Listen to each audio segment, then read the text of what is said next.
यसरी काम गर्नुपर्छ अनि हेर त ल पानी नभनिकन काम गर्दैछ बिचरा अनि गाउँछ पानी घाम नभनी अनि बिचरा अर्को बुढी पहिला गइदिन्छ भरे फेरि ठ्याक्क ज्वरो आइदियो भने त यहाँ त माया गर्ने मान्छे छैन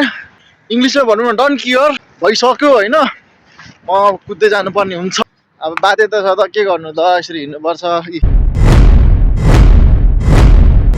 हल्लो मेरो पनि जग्गा आज चाहिँ दुबईमा यस्तो पानी परिरहेछ रातिदेखि नै पानी परेको होइन म त ठुलो चाहिँ होइन नि फेरि त SIM SIM SIM SIM SIM SIM SIM SIM परिरहेछ ड्युटी छुट्टी भयो तर पनि रुम त जानु पर्यो अहिले गाडी आउँदैन हिँडेर जानुपर्छ त्यही भएर हिँडेर जाँदैछु यस्तो झोला सोला बोकेर होइन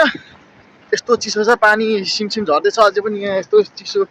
भइसक्यो होइन म कुद्दै जानुपर्ने हुन्छ पानी झर्न थाल्यो रुम नपुग्नु पुग्दैनै गयो यार आम्मामा यस्तो कालो भएर आइसक्यो यार आम्मामा पनि ड्युटी नै हिँडेको होला सायद जहाँसम्म लाग्छ होइन अब यस्तै पानी परिरहेछ तै पनि अब पानी पर्यो आज म आउँदिनँ एक दिन छुट्टी लिन्छु भन्नु भएन यहाँ सेलेरी काटिदिन्छ अनि पानी होस् या घाम होस् इङ्ग्लिसमा भनौँ न डन्ट केयर अच्छा त्यही भएर यस्तो हिँड्नुपर्छ यस्तो पानी पर्दैछ यो पनि बिचरा जाँदैछ म पनि रुम जाँदैछु होइन बाटोको नजारा चाहिँ यस्तो छ आइमा यस्तो लास्ट धुमिरहेछ हिजोको र आज चिसो पनि एकदम बढिरहेछ पानी पनि परिरहेछ बिजोग जिन्दगी यहाँ ठिक्क आउँदा त्यहाँ रातो सिग्नल बल्यो तर पनि अब ठिक्क कस्तो पानी पर्छ यहाँ पुलको मुनि आइसकेपछि त पानी रोक्यो छेक छ नि त अनि म चाहिँ कुदेर आइदिएको जसो चाहिँ विदेशमा चाहिँ यस्तै हो पानी परे पनि के भन्छ घाम लाग्यो भने ड्युटी जानुपर्छ सबजना हिँड्दै जाँदैछ कोही यताबाट जाँदैछ म चाहिँ सर्टकट बाटो जाँदैछु यो खासमा त परबाट हो नि त जाने र आज चाहिँ यहाँ बल्ल घारी सर्टकट बाटो क्या उताबाट घुमेर जाने लास्ट ढिलो हुन्छ नि त अनि पानीले पनि भिज्छ भरे फेरि ठ्याक्क ज्वरो आइदियो भने त यहाँ त माया गर्ने मान्छे छैन अनि त्यही भएर म सर्टकटबाट आएको सास फुलिसक्यो कुद्नु परेको तर पानी चाहिँ नभनिकन काम गर्दैछ केटाहरू यार यहाँ यसरी हो नि त नि यार पैसा कमाउने अनि त्यतिकै मान्छेहरू बौलाउँछ यसरी पैसा कमाउँछ पानी घाम नभनी अनि बिचरा अर्को बुढी पहिला गइदिन्छ ये बड़ी अच्छी बात कही हेर त अनि बिचक छैन त नि यसरी काम गर्छ अनि यहाँ पानी नभनिकन अनि हेर त ल यस्तो छ पानी परिरहेछ यहाँ अथाउ मान्छेहरूको भिड यस्तो छ यसरी पानी परिरहेछ यसरी काम गरिरहेछ गाडी यसरी आउँछ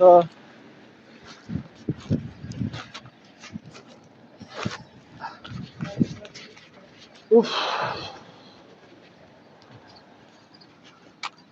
यसरी काम गर्नुपर्छ अनि यो मोटेले चाहिँ कति खान्छ होला हौ आम्मामा हेर यस्तोहरूले चाहिँ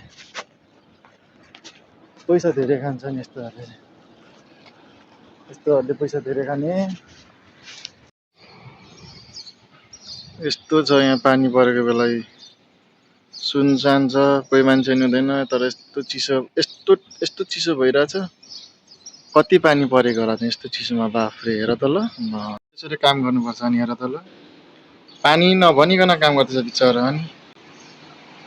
पैसा कमाउनु त्यति सजिलो छैन नि यहाँ हेर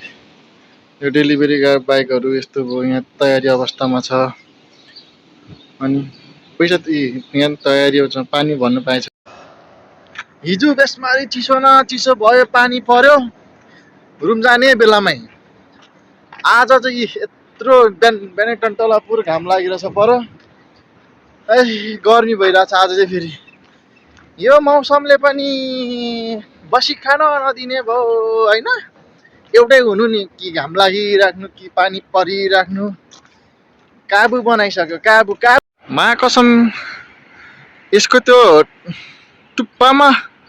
गएर तल हेर्दाखेरि त है बाफ्रे त्यसको त्यो माथिदेखि तल हेर्दाखेरि त नि रिङ्गट त फन रक्सी खाएको जस्तै हुन्छ होला यस्तो गरेर होइन कस्तो यहाँदेखि हेर्दा पो कस्तो यहाँदेखि हेर्दा पो त्यही देखिन्छ क्या, तर माथिको त तल त धेरै लामो हो नि। अनि कति सानो सानो भिरहरूमा तल हेर्दाखेरि त कस्तो रिङ्गर चल्छ भन्ने, यत्रो हाइटबाट त्यो पनि त्यो त्यो यत्रो यत्रो के सामानहरू यताउति राख्नुपर्छ। One mistake game over. यी अहिले के भन्छ यो इङ्ग्लिसमा, कसलाई सिचुएसन बाटोमा हिँड्दैछु, माकासम्म अहिले यस्तो आउँछ हेर त। खुल्ला ठाउँमा हिँड्दैछु एसएमएस आउँछ। अब के भन्नु, नोटिस त्यो गभर्मेन्टको आएको अरे यस्तो यस्तो छ, बाहिर ननिस्किनु, घरको बाहिर ढोका छोड्नु। अब बाध्यता छ त के गर्नु त, यसरी हिँड्नुपर्छ। यस्तो खुल्ला छ, यस्तोमै झार्ने हो क्या मान्छेहरूले। बम सम भनेको चाहिँ टेन्सन लाग्छ हो। अनि यस्तो बेला अनि नोटिफिकेसन पठाइदिन्छ, टेन्सन लाग्दैन फेरि। अनि आमै गाह्रो छ हौ, गाह्रो छ। त्यो पैसा आउने माल यहाँ फ्याँकिरहेछ। अब के भन्नु, पैसा